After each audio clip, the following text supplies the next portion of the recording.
अस्सलाम वालेकुम नाजरीन, आप देख रहे हैं स्टेट क्राफ्ट और मैं हूं सैयद मुजम्मिल शाह। मुल्की सियासत में एक मरतबा फिर से खतूत का तस्करा शुरू हो चुका है और इससे पहले एक ख़त जो कि एक्स चेयरमैन PTI की तरफ से चीफ जस्टिस ऑफ पाकिस्तान को लिखा गया, जिसमें 9 मई के हवाले से 26 नवंबर के हवाले से कमीशन की तश्कील का मुतालबा था और ह्यूमन राइट्स को प्रोटेक्ट करने की बात शामिल थी।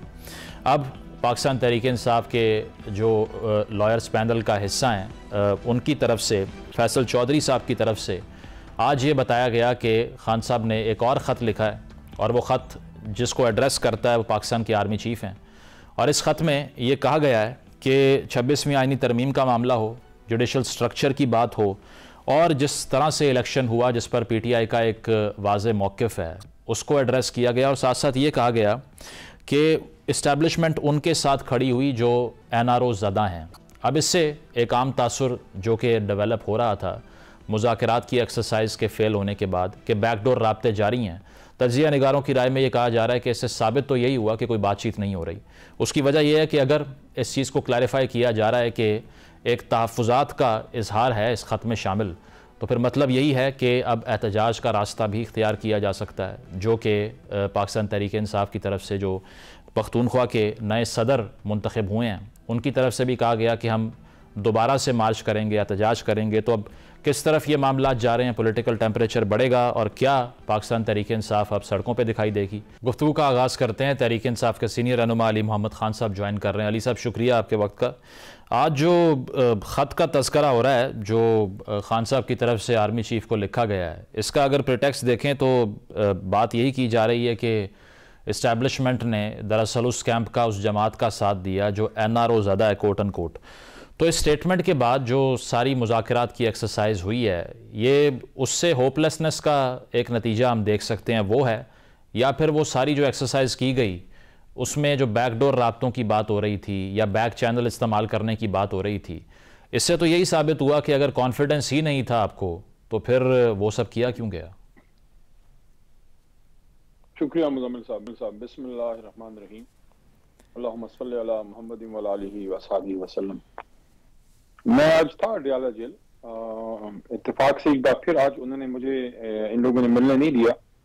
कंटिन्यूसली हो रहा है मेरे साथ कोई 24 नवंबर के बाद, बल्कि 24 नवंबर से पहले भी 2 दफा रोका जब हम कोशिश कर रहे थे कि मामला मुज़ाकरात से हल हो और डायरेक्ट टसल जो है वो ना हो, तो रोका गया। शायद उस वक्त भी कोई चाह रहा था कि तसादुम हो। उन्होंने तो हमेशा तसादुम को रोकने की कोशिश की है और ये जो इमरान खान साहब की मुज़ाकरात की कोशिश थी, ये भी कोशिश थी कि सियासी फोर्सेस सर जोड़ के बैठे हैं और सियासी क़ुव्वतें खुद मसाइल का हल निकालने की सही करें। लेकिन मुजम्मिल साहब देखें, टू बी वेरी ऑनेस्ट और सच्ची बात, अगर यहाँ तो खैर मीडिया में बदकिस्मती से कुछ लोग आप जैसे चंद ही महदूद चंद रह गए हैं जो दोनों तरफ पे तनकीद करते हैं, वरना लोगों ने अपनी अपनी टीमें सिलेक्ट कर ली हैं और हर कोई 12वां 13वां 14वां खिलाड़ी बन गया है। और हमसे ज्यादा लोग, कोई नून लीग के MNA वर्कर से ज्यादा वफादार बन गया, कोई हम लोगों से खान का ज्यादा वफादार बन गया। सच्ची बात कोई नहीं करता। और सच्ची बात यह है कि जब मुज़ाकराती अमल शुरू हुआ दोनों तरफ के लिए जरूरी था, हमारे लिए भी और उनके लिए भी, कि माहौल ऐसा बनाते कि जो अंदर प्लेयर्स बैठे हैं, जो रिप्रेजेंटेटिव्स हैं, जो खुद डिसीजन मेकर नहीं थे, जो सिर्फ आप उनको कोऑर्डिनेटर कह सकते हैं, आप उनको फैसिलिटेटर कह सकते हैं, आप उनको कम्युनिकेटर कह सकते हैं, कि मुज़ाकराती टीम में जो लोग बैठे हुए थे वो डिपेंडेंट थे अपनी प्रीमियर लीडरशिप पे, हमारे वाले खान साहब पे और उनके वाले शहबाज साहब पे या जरदारी साहब। मैं समझता हूँ 2-3 चीजों ने मामला बड़ा खराब किया। ठीक, एक तो खान साहब से हमारी जो मुज़ाकराती कमेटी का एक्सेस का ना होना और बार बार उसमें तातुल होना। दूसरा, उस दौरान खान साहब को जो सजा सुना दी गई, मिलिट्री कोर्ट से जो सजाएं आ गई, जो 1.5 साल से पेंडिंग थी, मुज़ाकराती अमल है और हम सबको पता है, मैं बैन सुतूर बात कर रहा हूं कि कुछ चीजें आप रोक भी सकते हैं ताकि मामला कोई बेहतरी की तरफ जाए, क्योंकि अल्टीमेटली हमने इस नुक्ते पे आना है, इस मुल्क को आईन के मुताबिक मुजम्मिल साहब चलना है जी, और आईन के मुताबिक इलेक्शन कमीशन ने काम करना है और उसूली तौर पे अवाम जिसको वोट करे हक ये है कि वो जमात आके हुकूमत करे। माजी में जिसने कंधा दिया, चाहे किसी और ने दिया या हमने दिया, जिसने भी कंधा दिया है वो कंधे देने का सिस्टम अब खत्म होना चाहिए। इस वजह से इमरान खान साहब ने ये स्टैंड लिया कि वो पॉलिटिकल डायलॉग में वो गए, लेकिन हमारे साथ जो हुआ आपने देख लिया। मैं आज भी ये कहता हूं, आज अडियाला के बाद भी मैंने ये बात की है, और मेरे ख्याल में खान साहब का जो खत है, मैंने खुद तो अभी मुझे मौका नहीं मिल सका, मैं अभी अडियाला जेल से बाहर से वापस आया हूं, लेकिन जो मैंने जिस थोड़ी बहुत पढ़ी है, जो मुझे आइडिया हुआ है वो यही है। खान साहब का जो लेटर है, दो लेटर्स बड़े इस वक्त इंपॉर्टेंट हैं सर्कुलेशन में, जिसपे आप लोग बात कर रहे हो। एक जो चीफ जस्टिस साहब को गया है और एक जो आर्मी चीफ साहब को। चीफ जस्टिस साहब का जो है मेरे ख्याल में वो तो, जो मैं जितना उसको समझता हूं, वो तो कंप्लीटली रूल ऑफ लॉ पे बेस्ड है कि रूल ऑफ लॉ मुल्क में होना चाहिए, और उसके लिए क्या क्या होना चाहिए, क्या क्या जुल्म हुआ, कहाँ कहाँ आइन टूटा या जुल्म हुआ, कानून। आर्मी चीफ साहब का जहां तक ताल्लुक है, उसका जो मैं अगर देखूं तो मुझे जो जिस समझ आती है, और ये बात मैं खुद भी साल से 1 साल हो गया है, मैं हर प्रेस टॉक में कर रहा हूं कि अदारों में और अवाम में फासला नहीं होना चाहिए। ये फासला मुल्क और कौम के लिए नुकसान है। अली साहब मुझे अली साहब ये बताइए कि ये एक जो खत लिखने का कल्चर है ना, जिस तरह से PMLN को भी टॉन्ट किया जाता है कि कतर से खत आ गया था, इसी तरह पंजाब असम्बली में शुजात हुसैन साहब की तरफ से खत आ गया था। एक ख़त इस्लामाबाद हाई कोर्ट के जजेस ने लिख दिया था पहले कि उनके ऊपर स्पाइंग की जा रही है, और इसी तरह अब खान साहब जावेद हाशमी साहब ने लहराया था। जी भुट्टो साहब ने भी एक केबल लहराई थी जो अमेरिका से आई थी, जिसको खत का खान साहब ने भी लहराई थी। और अब आकर ये हो रहा है कि खान साहब ने खत भी लिख दिया है आर्मी चीफ को भी, चीफ जस्टिस को भी। ये एक ऐसे सूबे की हुकूमत जिसको मैं पख्तूनख्वा अगर मैं कहूँ कि उसकी हुकूमत आपके पास है, पार्लियामान के अंदर एक रिप्रेजेंटेशन मौजूद है, तो बजाय उन सारे प्लेटफॉर्म्स को इस्तेमाल किए, एक ख़त की लीगल वैल्यू क्या होती है? ये सिर्फ खबर बनाने के लिए होता है, और इसका पॉइंट क्या होता है? ज़रा ये समझा दें हमें। मुज़म्मिल साहब, खबर बनाना तो मेरे ख्याल में इमरान खान साहब जैसे आदमी को खबर बनाने की जरूरत नहीं है। उनकी तो एक बात ही जाके यहां से न्यूयॉर्क टाइम्स में या वॉशिंगटन पोस्ट में या फॉक्स न्यूज में लग जाती है। बट अली साहब, आप ये भी समझते होंगे कि मॉडर्न पॉलिटिक्स में खबरों में रहना भी बहुत इंपॉर्टेंट है। बन तो जाती है खबर, लेकिन रोज कुछ प्रोवाइड भी करना है ना। इसकी लीगल वैल्यू की बात कर रहा हूं, वो क्या है? What is the point? देखिए, मैं आपको बड़ी बात से अल्लाह बचाए, मुझे भी और इमरान खान साहब को भी, लेकिन हकीकत इस वक्त ये है कि इस वक्त पाकिस्तान की सियासत का महवर इमरान खान साहब ही हैं जी। तो खबरें तो लोग उनको कोट करके बनाते हैं, खबरें लोग इमरान खान का हवाला दे के अपने आप को मशहूर कर रहे हैं। लोग लखपति करोड़पति बन गए हैं, आप पत्नी किधर रह गए? बिल्कुल नहीं, हम तो नहीं बन सके। हाँ नहीं, लेकिन आप ना बनिए, आप जो जर्नलिज्म कर रहे हैं वो भी ठीक है, लेकिन मैं जो अर्ज कर रहा था वो ये है कि खबर बनाने के लिए खान साहब खत नहीं लिखते। खान साहब तो आज से 50 साल पहले से खबरों में है, वाहिद बंदा है जो 1971 से लेकर आज तक खबरों में ही है, अल्लाह के करम से। तो क्यों लिखते हैं फिर? मैसेज खत का ये है कि कंसर्न ऑफिस ये बिल्कुल ये सिग्निफाई हो जाए, उनके सामने बिल्कुल ये अंडरलाइन हो जाए ये चीज कि this is what former prime minister of the country thinks. ये जो अगर अली साहब इस पे पार्लियामान में करारदाद लेकर आ सकते हैं आप, तो वो बेहतर नहीं है? वो फॉर्मल तरीका कार नहीं है? वो भी एक ऑप्शन है और ये बहुत जरूरी है। ठीक, मैं समझता हूं कि जेल के अंदर से 550 दिनों से कैद मुल्क का साबिक वजीर आजम जब बतौर साबिक वजीर आजम खत लिखता है अपने मुल्क के सिटिंग चीफ जस्टिस या सिटिंग आर्मी चीफ को, उसकी बड़ी बर्थ है। और ये भी मत भूलिए, एक बात बड़ी अहम है, ये वो शख्स खत लिख रहा है जो साबिक वजीर आजम जो एक लाइफ थ्रेट से होके आया है जी। ये बहुत बड़ा सवालिया निशान है मुजम्मिल साहब इस पूरे सिस्टम पे के बावजूद इतना जबरदस्त निजाम होने के, क्योंकि मैं समझता हूं कि हमारे दिफाई इदारे दुनिया में मिसाली हैं, आई बिलीव इन दिस। उसके होते हुए एक साबिक वजीर आजम पे लाइफ थ्रेट हुई। आज सारे केसेस तो चल रहे हैं जी, लेकिन साबिक वजीर आजम पे जो हमला हुआ, क्या उस एक शख्स का शख्साना था जो कोई पत्नी नशई था, कौन था, या उसके पीछे उसके डांडे किधर जाके मिलते हैं, किसने ये किया? क्या ये जिम्मेदारी सिटिंग वजीर आजम पाकिस्तान की नहीं बनती? ये तो मैंने शहबाज साहब के सामने उनके, he was sitting in the parliament, the chair of the prime minister, जब मैंने अपोजिशन बेंचेस से खड़े होकर सवाल किया उनसे, और मैं समझता हूं कि शायद मैं हक बजानिब हूं ये सवाल करने में कि सियासी इख्तिलाफ अपनी जगह, लेकिन एक सिटिंग वजीर आजम को अपने एक हरीफ और साबिक वजीर आजम पे होने वाले जानी हमले की खोज लगानी चाहिए।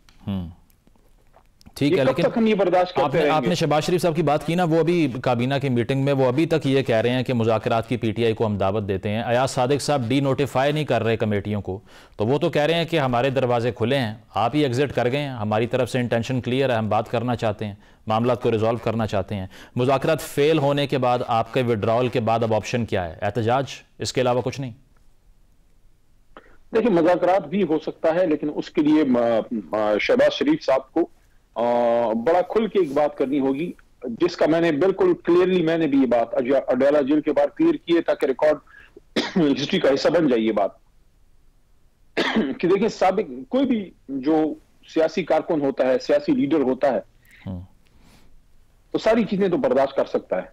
वो अपने इस दामन पे कभी किसी का खून नहीं लगने देता है। वो अपने हाथों पे किसी का खून लगवा के अवाम के आंगन में फिर वोट लेने नहीं जाता। वो चाहता है कि जब अवाम के पास जाए वोट मांगने, तो उस पे कोई दाग ऐसा ना हो जिससे किसी के खून की बू आती हो। जी। शहबाज शरीफ साहब को बतौर वजीर आजम मैं समझता हूं कैटेगोरिकल स्टेटमेंट देनी चाहिए। अगर कोई एडवाइजर उनको मशवरा नहीं दे रहा, तो उस एडवाइजर को किक आउट करें। आपको बतौर सिटिंग वजीर आजम ये एक बिल्कुल क्लियर कट बात करें कि मैं एक पॉलिटिकल वर्कर हूं, मैं एक पॉलिटिशियन हूं, मैं सियासी इख्तिलाफ रखूंगा, मैं लोगों को मारने मोरने नहीं आया। ये जो 26 नवंबर में हुआ है, किसी का खून मेरे हुक्म पे नहीं गिरा। और आपकी अगर तसल्ली चाहिए, आपने जुडिशियल कमीशन बनाना है, 1 बनाने 10 बनाने, बनाओ, मैं हुक्म देता हूं, क्योंकि मैं खून पीने नहीं आया, मैं खिदमत करने आया। अगर ये उनकी सोच है सियासी, क्योंकि याद रखिए, ये वक्त गुजर जाएगा, ये वक्त गुजर जाएगा, साल गुजर गया है, 4 रह गए हैं, और कभी वक्त एक सा नहीं रहता, और फैसिलिटेटर हैंडलर हमेशा आपके साथ नहीं होते। आपको इस अवाम के सामने जाना होगा। आपसे सवाल होगा कि शहबाज शरीफ साहब, आप वजीर आजम थे जब डीप चौक में 26 नवंबर को पाकिस्तानियों को छतों से जो है गोलियां मारी गई हैं। मुजम्मिल साहब, कभी आप सोच सकते हैं कि हमने ये दिन भी देखना था? तो क्यों ये इन्वेस्टिगेशन के लिए आज अगर शहबाज साहब कह दें yes I am ready for judicial commission, तो मैं समझता हूं कि जो आपका सवाल है उसका जवाब इसी में पिन्हा है। अली साहब, इसमें देखें ना, जुडिशियल कमीशन बेशक शुरू हो जाएंगे। जुडिशियल कमीशन का आपका मुतालिबा अपनी जगह, लेकिन जिस लिए अली साहब सारी पॉलिटिक्स मुल्क में होती है, जिस इदारे के लिए, उसका नाम है पार्लियामान, जिसकी सुप्रेमेसी मतलब पूरी दुनिया की पार्लियामेंट्री डेमोक्रेसीज उसको तस्लीम करती हैं। आपकी भी सारी पॉलिटिक्स उसी इदारे को तकवीत बख्शने के लिए है। अगर एक मुल्क का वजीर आजम ये कहता है कि जो सबसे सॉवरन इदारा है पार्लियामान, उसकी मैं कमेटी बनाने के लिए तैयार हूं, तो उस पर इनकार सिर्फ इसलिए है कि वो बिल्कुल पावरलेस और टूथलेस है, या इसलिए कि आपको पार्लियामान के फोरम को इस्तेमाल ही नहीं करना? देखिए, पार्लियामेंट्री कमेटीज दुनिया में बड़ी पावरफुल कमेटीज होती हैं। मैं तो उसे इनकार नहीं करता, मैं तो खुद पार्लियामेंट्री अफेयर्स कर रहा हूं, स्टेट मिनिस्टर। लेकिन इस वक्त सूरत हाल ये है कि जिस मामले की आपने इन्वेस्टिगेशन करनी है, वो आपको एक जुडिशियल फोरम उसके लिए चाहिए, क्योंकि यहाँ पे किलिंग्स हुई हैं, लोग शहीद हुए हैं, उसमें जाहिर है इन्वेस्टिगेशन होनी है, उसमें एविडेंस वगैरह का रिकॉर्डिंग होनी है, उसमें चीजें सामने आनी है। फिर आपको एक जुडिशियल ऑफिस जरूर चाहिए जो रेकमेंड करे, जिसपे फिर सजा हो, या जो भी मामला जो है वो आगे बनता है। तो पार्लियामेंट्री फोरम्स भी हाईएस्ट पावर जो है होती हैं, वो उसकी अपनी क्रेडिबिलिटी होती है। लेकिन पाकिस्तान में बदकिस्मती से ये एक रिवाज चल पड़ा है कि पार्लियामेंट्री कमेटीज वो एक सरदखाना है जहां सारी चीजें, अगर आपने किसी चीज को दफन करना हो तो बेहतरीन जगह उसकी पार्लियामेंट्री कमेटीज है, वहां अली साहब, इफ दिस फैक्ट स्टैंड्स, तो फिर आप अगर हुकूमत लेने के लिए जो एक तहरीक चली पाकिस्तान के अंदर के मैंडेट हमारा बनता है किसी और का नहीं, वो आपको मिल भी जाता है, अगर पार्लियामानी कमेटियां ही सर्द खाने हैं, तो फिर इस हुकूमत का करेंगे क्या, अगर इदारा ही बिल्कुल कमजोर है, उसमें ताकत ही कुछ नहीं है? यार देखें मुजम्मिल, देखिए, यही तो आपका या मेरा, हम सबका मुश्तरका रोना है। मैं तो ये, कुछ लोगों को तो अभी पार्लियामेंट्री सॉवरेनिटी का जोश चढ़ा है, कुछ लोगों को अभी सिविल मिलिट्री इम्बैलेंस की चीजें उनके जहन में आई हैं, और अभी उनको जो है चीजें, मैं 2015 में, बल्कि in fact to be very exact 2016 में, जब राहील शरीफ साहब की हुकूमत थी, आई एम ऑन रिकॉर्ड, मैं कभी उस स्पीच आपके साथ हुकूमत तो नहीं थी वैसे उनकी, जब वो आर्मी चीफ थे, जी जी, उस टाइम पे जब मियां साहब का एक पेज नहीं था, और जब वो एक आ गई थी स्टेटमेंट आ गई थी ISPR से, जी, मेरे ख्याल में कि नॉट एक्सेप्टेड का था, डॉन लीग्स का जमाना था, जी, नोटिफिकेशन रिजेक्टेड। उस जमाने में मैंने यही स्टैंड लिया था। राहील शरीफ साहब आर्मी चीफ थे और यही मैंने बात की थी कि सिविलियंस हुकूमत करेंगे, सिविलियंस पॉलिसी बनाएंगे, हमारी मिलिट्री के लोग वो बॉर्डर्स पे हिफाजत करेंगे, जो कायद का विजन है। और उस पर मैंने कुछ बातें भी सुनी, मैं उसकी मजीद डिटेल में नहीं जाना चाहता, अपनी जमात से सुनी। ठीक है ना जी। तो ये आज अगर कोई लोग बात करें, मैं 2015-16 से कर रहा हूं, सही। लेकिन यहां पे बहुत बड़ा सवाल ये बनता है कि जो सिविल सुप्रीमेसी के चैंपियन बनते हैं, मैं तो नहीं, आपने अपनी जो है, मैं मुस्लिम लीग नून को मुखातिब हूं कि आपने अपने वोट को इज्जत दो के बयानियों को आपने ताराज कर दिया। बिल्कुल। क्या हो जाता है, देखें 3 बार आप वजीर आजम बन गए, 4थी बार कौन सा सुर्खात के पर लग जाते हैं। अगर एक स्टेटमेंट, मैं आपको कहता हूं, शायद मियां साहब के नसीब में नहीं था अमर होना, अगर वो एक स्टेटमेंट दे देते कि मैं सिविल सुप्रीमेसी पे बिलीव करता हूं, वोट को इज्जत दो मेरा बयानिया है, मुझे पंजाब और पाकिस्तान की अवाम ने इस बार वोट नहीं दिया, मैं उनके इस फैसले को भी सामने से तस्लीम खम करता हूं, मैं चोर दरवाजे से नहीं आऊंगा, मैं फ्रंट गेट से पार्लियामेंट हाउस में एंटर होऊंगा। यकीन करें जमहूरियत बच जाती। ठीक है अली साहब, शॉर्टली ऑन चौधरी साहब से मुलाकात हुई आतिफ खान साहब की, ये पार्टी को कॉन्फिडेंस में लिया गया इस पे? देखें मुजम्मिल साहब, मैं समझता हूं कि हमें अपने पुराने वर्कर्स पे ट्रस्ट करना चाहिए। अगर इस तरह एक किसी वाक़े पे एक आदमी की इज्जत हम तार तार करें या उस पर सवाल उठाएं, मुझे ट्रस्ट होना चाहिए कि मेरा एक वर्कर है, मेरा एक लीडर है, वो कहीं जाके मिला भी है, इत्तेफाक से मुलाकात हो गई है, मुझे उस पर ट्रस्ट होना चाहिए कि वो जहां भी होगा वो मेरे नजरिए का दिफा करेगा। बाकी एक आदमी अगर इत्तेफाक से की मुलाकात हो गई है, उससे ये कहां साबित होता है कि उसने कोई साजिश की है या मंसूबा बनाया है। आप जाते हैं एक जगह आप वॉक करते हैं, इत्तेफाक से आपकी मुठभीड़ हो गई है, तो हाथ वगैरह तो आप मिलाते हैं। मैं समझता हूं कि गैर जरूरी तौर पे आतिफ खान साहब की क्रेडिबिलिटी को क्वेश्चन नहीं करना चाहिए। उस आदमी ने भी इमरान खान साहब के साथ सर्द और गर्म वक्त गुजारा है। मैंने सोचा शायद आप जो पुराना वर्कर कह रहे हैं वो आप ऑन चौधरी साहब को कह रहे हैं, लेकिन अच्छा क्लैरिफाई कर दिया आप। नहीं, ओम चौधरी साहब तो अब वो बुरा मानेंगे, हमारे पार्टी के सियासी वर्कर को तो नहीं थे, वो खान साहब के सेक्रेटरी थे। और मैं समझता हूं कि MNA बन के उनको वो इज्जत नहीं मिली जो खान साहब के PS के तौर पे पूरा पाकिस्तान उनसे मोहब्बत करता था। तो इज्जत ओहदों में नहीं है, इज्जत उस स्टैंड में है जो आप लेते हैं, कॉज के साथ मजबूत खड़े रहने में इज्जत है। ठीक है, शॉर्टली 8 फरवरी को पंजाब और इस्लामाबाद में एहतजाज होगा या सिर्फ पख्तूनख्वा में होगा?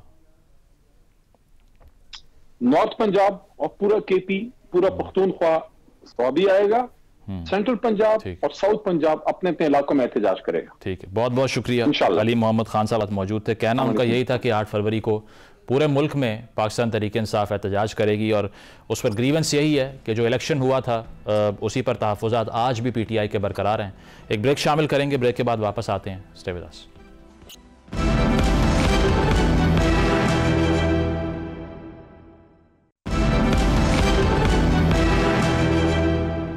वेलकम बैक नाजरीन। सदर मुमलिकत ने 3 हाई कोर्ट्स की अगर बात की जाए तो 3 मुख्तलिफ हाई कोर्ट से जजेस को लाकर इस्लामाबाद हाई कोर्ट में तैनात किया।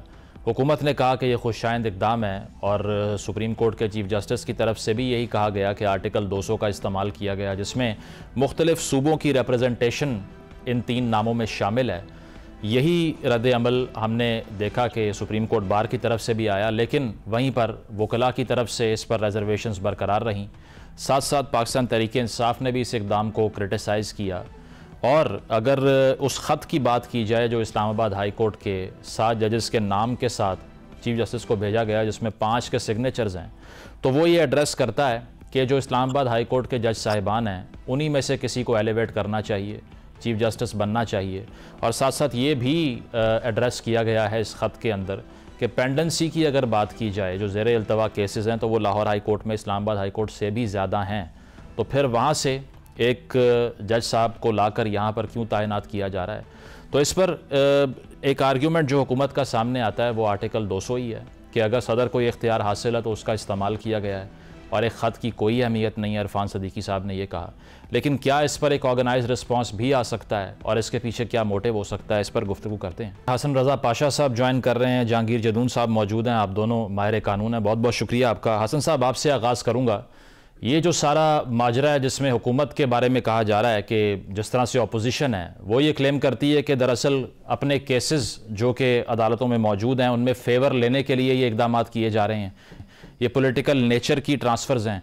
और जहाँ तक हुकूमती मौक़िफ़ का ताल्लुक है तो इरफान सदीकी साहब ने भी ये बात की कि आइन में ये चीज़ मौजूद है कि अगर प्रेसिडेंट की तरफ से ऐसा इकदाम किया जा रहा है तो वो भी आइन का ही हिस्सा है, तो आइन पहले आएगा या ख़त पहले आएगा जो जजेस की तरफ से लिखा गया? आपका व्यू पॉइंट क्या है इस पर?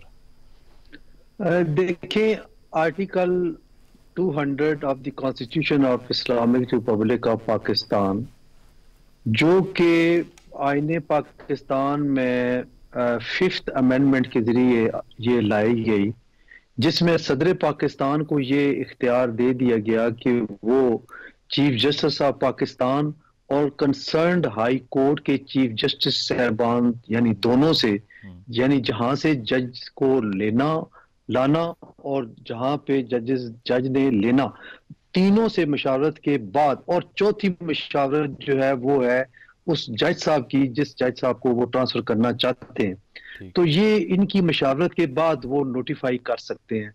अब ये आइन का तो है हिस्सा, अगर इससे पहले इस्तेमाल नहीं की गई ये प्रोविजन तो इसका कहने का मतलब ये नहीं है कि ये रिडंडेंट हो गया। अगर कोई आर्टिकल आइन का इससे पहले इस्तेमाल ना हुआ हो तो वो अपनी जगह पे मौजूद है, तो फिर रिडंडेंट डिक्लेयर नहीं होगा। हाँ, इम्प्लीमेंटेशन हो गई है। अब अगर किसी ने चैलेंज करना है इसको तो उसके पास एक रास्ता है कि वो सुप्रीम कोर्ट ऑफ पाकिस्तान में इस ऑर्डर को चैलेंज कर सकता है। आपके अकॉर्डिंगली मसला जो है वो मुशावरत ना होने का है बेसिक? नहीं, मशावरत हुई है, क्योंकि ये सारी मशावरत हुई है। देखिए, चीफ जस्टिस ऑफ पाकिस्तान से मशावरत हुई जी। जो chief justice Balochistan high court है, लाहौर हाई कोर्ट है और सिंध हाई कोर्ट है, तीनों से मशावरत हुई। और फिर वो जज साहब जो हैं जिन जिन हाई कोर्ट से आना था उन्होंने इंडिविजुअली अपनी अपनी मशावरत दे दी। तो आप देखें कि इस पूरे प्रोसेस में जो पाकिस्तान की आला तरीन अदलिया के यानी कि 5 हाई कोर्ट्स हैं और 6ठी जो है वो है सुप्रीम कोर्ट ऑफ पाकिस्तान, तो 5 चीफ जस्टिस साहिबान ने अपनी कंसेंट दी इस पूरे एक्शन को और अपनी मंतकी अंजाम तक पहुंचाने के लिए। तो ये एक इसकी भी सिग्निफिकेंस है, अब आइन में मौजूद है। हालांकि हो सकता है कि हम भी ये समझते हो कि ये पॉलिटिकल मोटिवेशन है या पॉलिटिकल मोटिवेटेड एक अमल किया गया है, लेकिन किसी की नीयत क्या थी उसका तो अल्लाह ही जानता है कि क्या है नीयत। यकीनन बज़ाहिर ये नजर आ रही है कि जस्टिस मोहसिन अख्तर कियानी साहब को रोकने के लिए कि वो चीफ जस्टिस ना बने, उनकी जगह पे ये तैनाती की गई है। अब सवाल ये पैदा होता है कि क्या आइन में ये गुंजाइश थी या नहीं थी। वो आर्टिकल 200 जो है वो बड़ा क्लियर है इस हवाले से।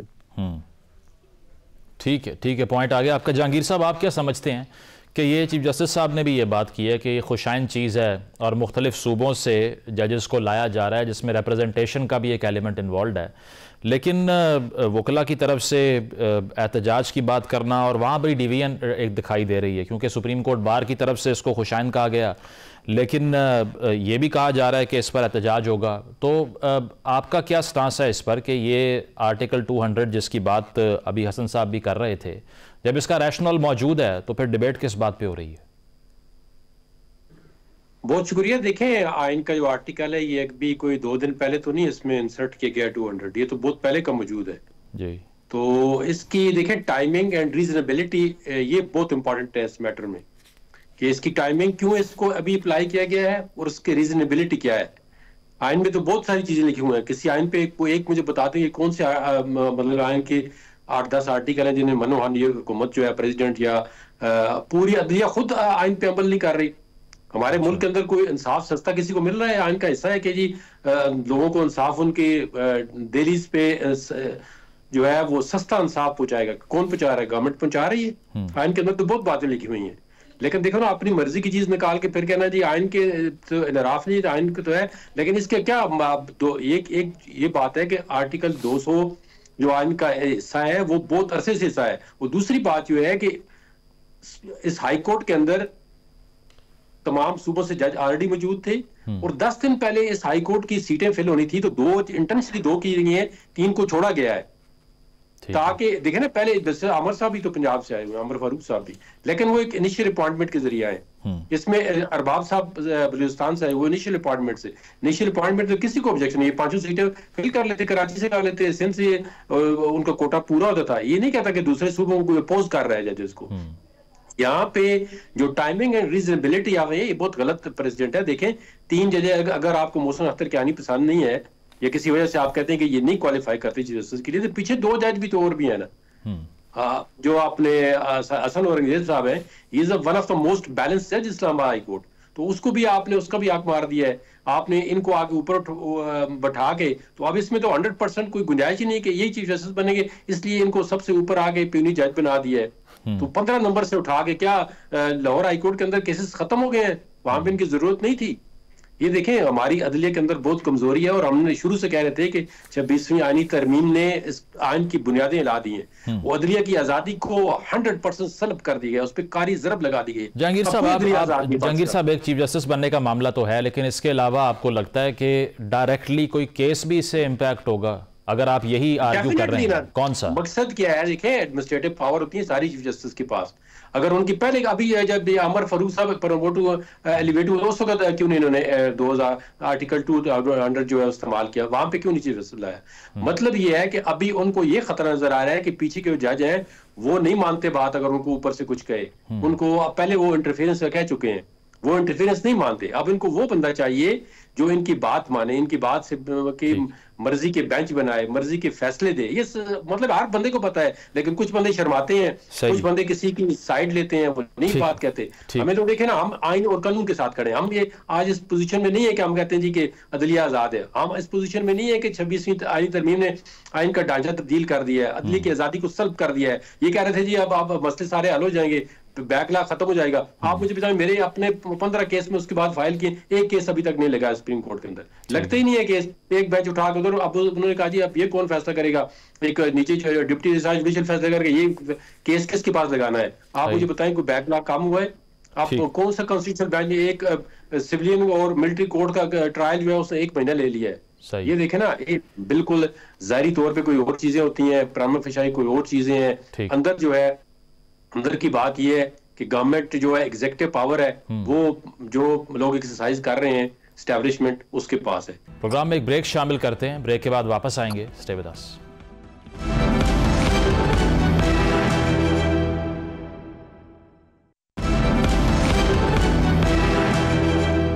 वेलकम बैक नाजरीन, डिस्कशन को कंटिन्यू करते हैं। हसन साहब, मुझे ये बताएं, जो लेटर भी सामने आया जिस पे 5 जज साहिबान के दस्तखत मौजूद हैं, अब उसमें एक तो ये कहा जाना कि किसी और कोर्ट से जज लेकर ना आया जाए और चीफ जस्टिस ना बनाया जाए उसको, फिर उसमें परसेंटेज भी मौजूद है। जिस तरह से लाहौर हाई कोर्ट की अगर बात की जाए, उसके हवाले से लिखा जा रहा है कि 60 सीटें हैं, 35 जज काम कर रहे हैं।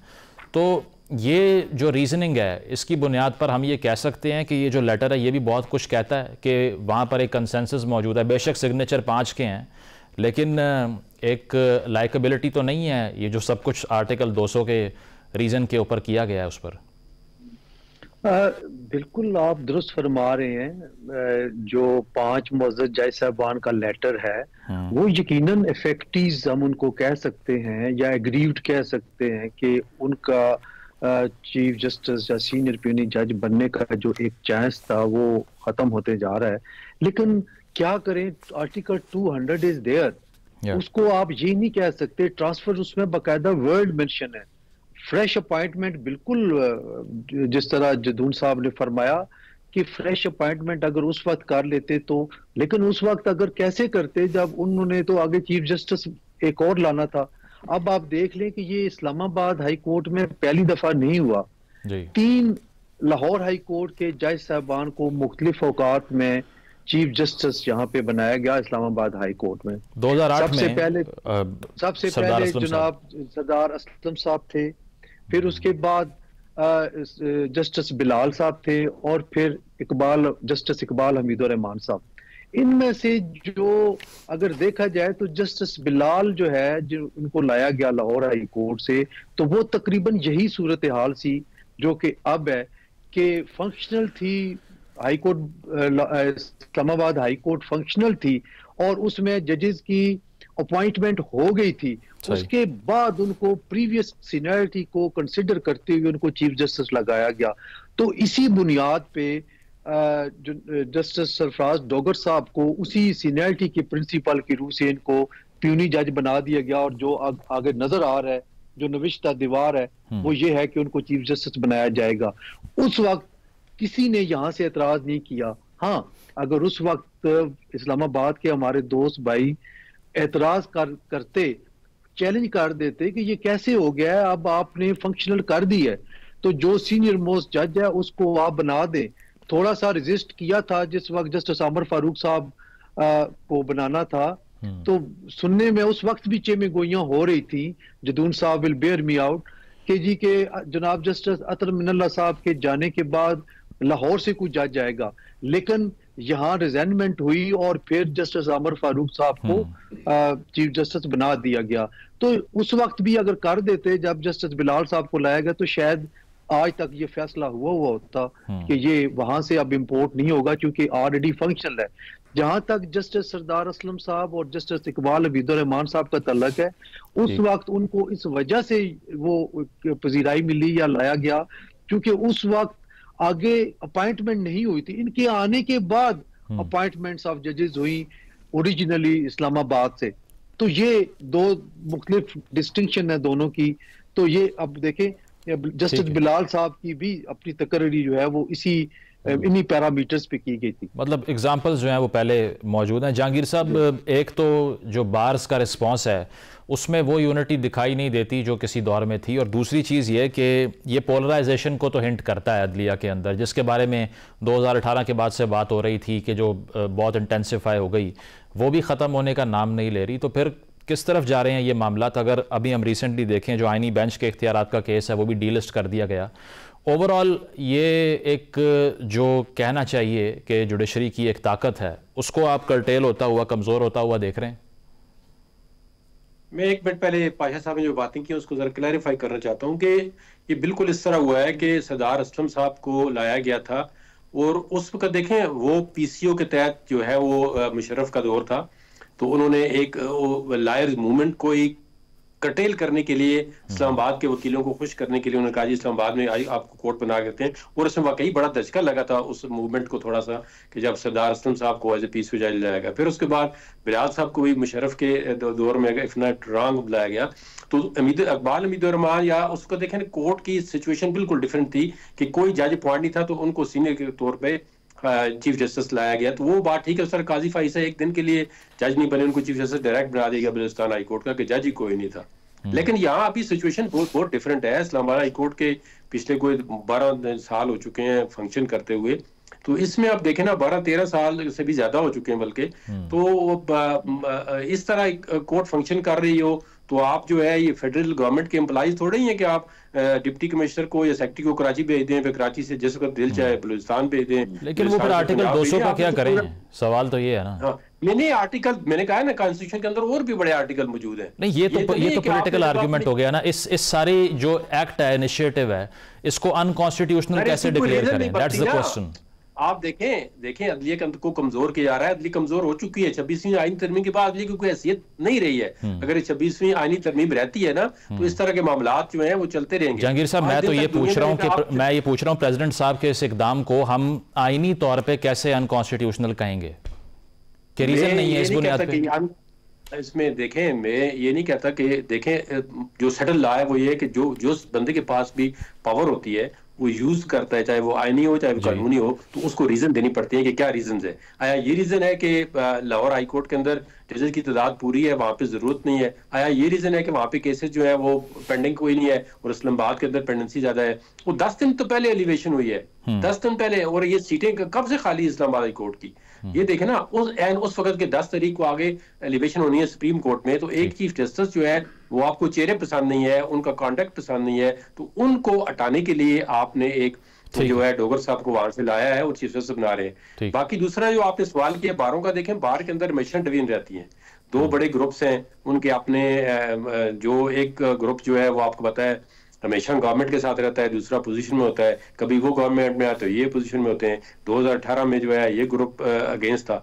तो इसमें मेरे ख्याल में जो अगर प्योरली आईनी और कानूनी मामला हो तो अबाव पार्ट पॉलिटिक्स या अबाव पार्टी पॉलिटिक्स के इस पे जो है वो अपनी आवाज उठानी चाहिए, चाहे वो आपका जो है, क्योंकि वकला का बेसिकली हम वकला जो है अगर आइन और कानून के साथ खड़े नहीं होंगे और ये जो भी खिलवाड़ हो रही है आइन के साथ और आजाद अदलिया के साथ, तो इसके बड़े भयानक नतीजे निकलेंगे। इसका अल्टीमेटली रिजल्ट जो है, अब देखें ना कौन सा बंदा आपके अदलिया पे ट्रस्ट करके आगे यहाँ पे इन्वेस्टमेंट करेगा, जिसको पता है कि अदलिया जो है एग्जीक्यूटिव के कंट्रोल में है, जिसको तो चाहेंगे जो फैसला करवा लेंगे। अदलिया पे आप किसकी ट्रांसपेरेंसी, किसके मेरिट, आप इसको दुनिया के अंदर आप किस लेवल पे लेके जाएंगे? आपके नजदीक जो है ना इससे जुडिशरी की जो ताकत है, जो सॉवरेनिटी है, उसको नुकसान होगा। बहुत बहुत शुक्रिया, बहुत बहुत शुक्रिया। हसन साहब, जहांगीर जदून साहब मौजूद थे। एक ब्रेक शामिल करते हैं, ब्रेक के बाद वापस आएंगे। Stay with us.